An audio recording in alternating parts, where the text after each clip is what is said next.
Dari bangun tidur, makan, ngegame, aktivitas kerja, nongkrong bareng sama teman, sampai tidur lagi. Semua terekam di HP kita.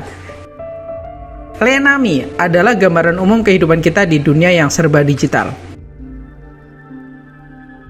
Malam itu, Nami naik bis karena terlalu capek, tanpa sadar HP-nya terjatuh dan ditemukan oleh orang lain. Kemudian cerita pun dimulai.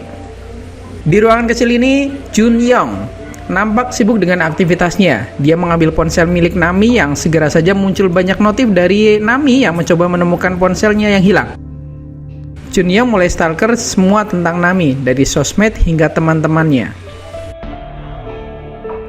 Nami memiliki sahabat dekat dari kecil yang bernama Eunjo, sangat akrab hingga dia punya kunci apartemen Nami.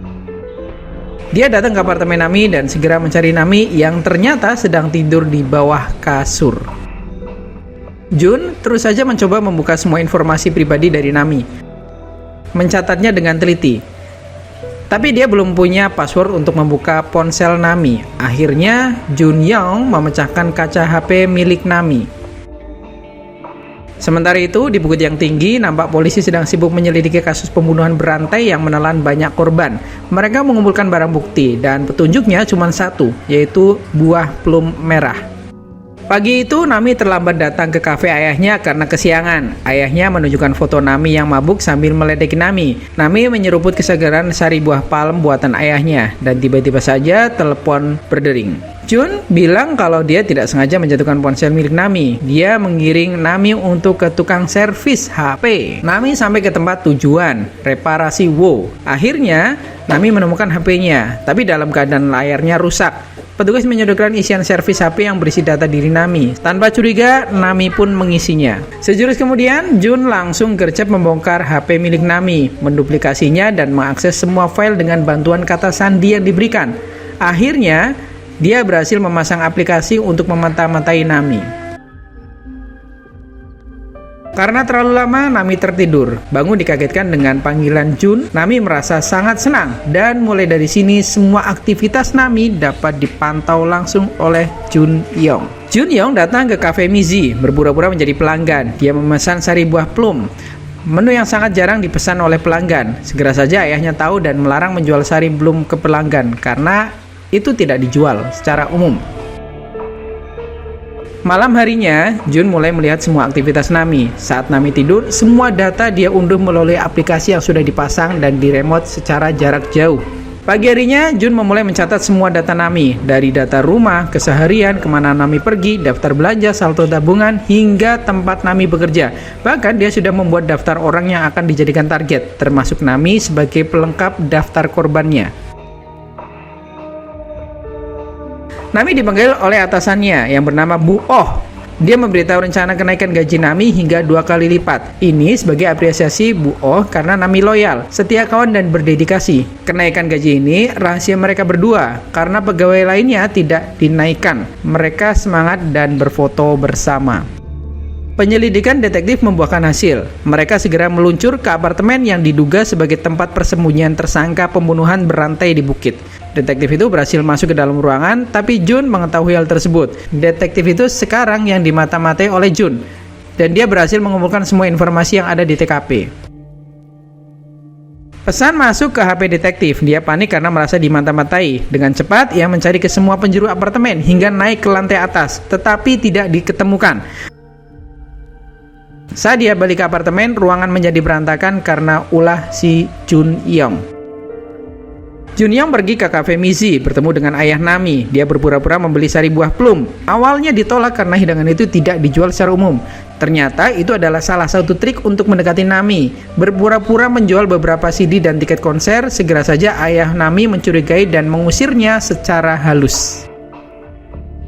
Karena khawatir, ayah Nami mengantarkan Nami sampai ke apartemen. Sepanjang perjalanan mereka diskusi tentang Jun Yong yang menurut ayahnya sangat aneh. Baterai HP Nami sekarang jadi super boros. tiba-tiba ada sosok misterius mengetuk pintu. Nami panik, bersiap-siap mengambil posisi bertahan. Dengan senjata di tangannya, pintu terbuka, HP muncul dan langsung cekrek. Ternyata Eunjo. Dia kabur dari rumah setelah ada perselisihan dengan orang tuanya dan merajuk agar malam ini biasa tidur di apartemen Nami. Nami bercerita tentang Jun kepada teman akrabnya itu. Tanpa sadar, percakapan mereka terdengar oleh Jun Yong melalui HP Nami. Ayah Nami nampak kelelahan. Sembari rebahan, dia memandangi lukisan dan lihat kenangan yang ada di HP-nya. Tiba-tiba saja ada pesan masuk dari nomornya Nami yang mengarahkan ayah Nami untuk pasang aplikasi khusus. Paketan datang, ayah Nami keluar dan ternyata itu umpan dari Jun Yong. Malam itu Nami dan Eunjo tidur dalam satu kamar. Karena semalam begadang, Nami bangun kesiangan. Segera saja Nami minta dipesankan taksi untuk pergi ke kantor. Di dalam taksi dia bingung karena banyak sekali notif yang masuk. Setelah dicek, ternyata foto bersama rekan kerjanya terupload di Instagram lengkap dengan pesan ngawur yang ada di bawahnya. Nami berlari menuju kantornya, disambut dengan muka masam dari seluruh teman-temannya, termasuk Bu Oh. Semua temannya yang semula baik berubah menjadi sinis, bahkan Bu Oh segera mengusir Nami karena menyebabkan perusahaannya hancur. Hanya Eunjo satu-satunya tempat bersandar Nami, menangis di pelukan Eunjo.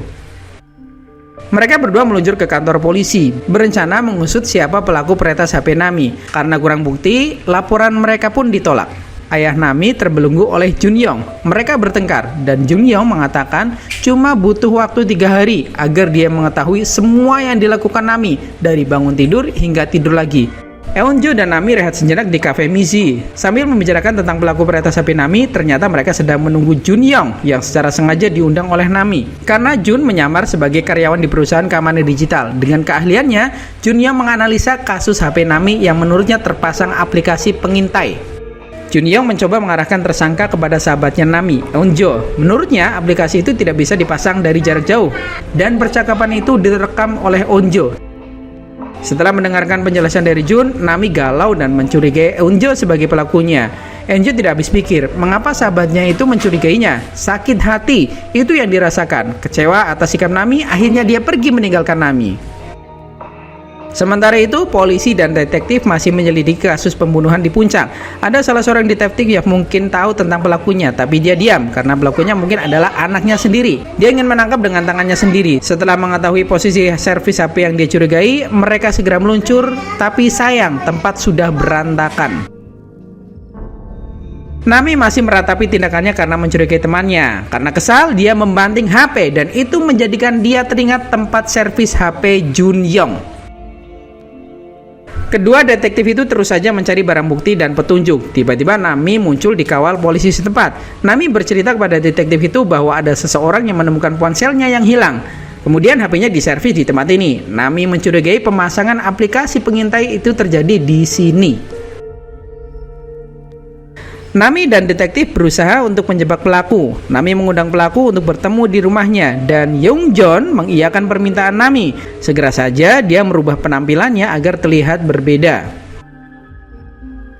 Yongjon merasa ada yang mengikutinya nih. Iya, benar saja. Dari depan dan belakang muncul dua detektif yang menghadang Yongjon sambil menodongkan senjata. Ternyata mereka salah sasaran. Merasa tidak nyaman dengan perlakuan mereka, Yongjon mencoba merekam dan kemudian dia berlalu dengan perasaan kesal. Kedua polisi itu berpamitan dan mengantar Nami ke tempat yang lebih aman, menuju ke rumah ayahnya Nami. Dalam perjalanan, Nami teringat ayahnya. Di detik itu, Nami belum menyadari hal yang terjadi pada ayahnya. Kedua polisi itu berpamitan dan meminta Nami menghubunginya kalau terjadi sesuatu. Memasuki ruangan dan Nami berpikir bahwa ayahnya sudah tidur. Saat Nami berrebahan di ruangan, tiba-tiba pesan dari Jung Yeon muncul. Dia yang sudah ganti HP meminta Nami menelponnya. Setelah ditelepon, ternyata suara berasal dari kamar ayahnya. Segera saja Nami berlari menuju kamar ayahnya, mengecek ayahnya yang ternyata tidak ada di tempat tidur. Panik, Nami mengunci kamar ayahnya. Setelah mengecek HP, ternyata HP ayahnya sudah terinstal aplikasi pengintai. Nami digiring ke sumber suara yang dia dengar, beranjak ke ruang tamu, dan ternyata suara itu berasal dari rekaman percakapannya dan diperkeras dengan menggunakan speaker. Nami mendesak Jun Yong untuk mengatakan di mana ayahnya berada. Nami terus memaksa secara kasar. Akhirnya, Jun menyodorkan HP yang berisi video tempat ayah Nami disergap. Jun meminta Nami untuk mengirim pesan kepada detektif bahwa tidak terjadi apa-apa. Nami kemudian penasaran alasan Jun melakukan ini semua kepadanya. Jawabannya cukup simpel, karena dia menemukan HP-nya Nami yang terjatuh. Ya, cuma karena itu saja, tidak ada alasan lain. Jun pamit untuk pergi ke toilet. Nami berencana menyergap Jun dari belakang, mengintipnya dari pintu toilet. Ternyata ayahnya Nami disergap dan ditenggelamkan di bathtub yang berisi air. Jun memaksa Nami untuk mengikat tangan dan kakinya dengan lakban. Terjadi perdebatan di antara mereka. Nami memohon untuk melepaskan ayahnya, tapi tentu saja itu ditolak oleh Jun. Nami ditenggelamkan bersama ayahnya di bathtub. Volume air menjadi naik dan berimbas kepada ayahnya yang otomatis tenggelam. Jun merasa puas dengan keadaan itu dan memoto Nami untuk dijadikan wallpaper. Jun duduk di ruang tamu dan membuka kertas Nami, dan ternyata isinya adalah pesan rahasia. Di saat yang bersamaan, kedua polisi berhasil masuk dan melumpuhkan Jun. Sekarang keadaan berbalik. Polisi berhasil menyelamatkan Nami. Polisi membawa Jun ke ruang tamu dan menginterogasinya dengan sangat kasar. Polisi itu geram dengan ulah Jun karena banyak korban yang hilang dan tidak ditemukan. Nami dan ayahnya masih lemas. Polisi itu menanyakan beberapa korbannya, dan ternyata salah satunya adalah anak dari polisi itu. Setelah diinterogasi, akhirnya dia mengetahui keberadaan putranya melalui foto yang sudah dijadikan wallpaper di HP. Polisi menodongkan senjata ke arah Jun, tapi tidak tega. Melihat keadaan itu, Nami sudah tidak sabar lagi. Akhirnya Nami berlari dan langsung melepaskan letusan ke Jun di bagian perutnya sebanyak 2 kali. Tangis Nami pecah setelah menyadari ayahnya masih hidup, dan mereka diberikan pertolongan medis oleh petugas setempat. Kita tinggal di dunia yang bisa terhubung melalui sentuhan jari. Ironisnya, itu bisa terputus dengan mudah. Jung Joon, Unlock, dan film pun selesai.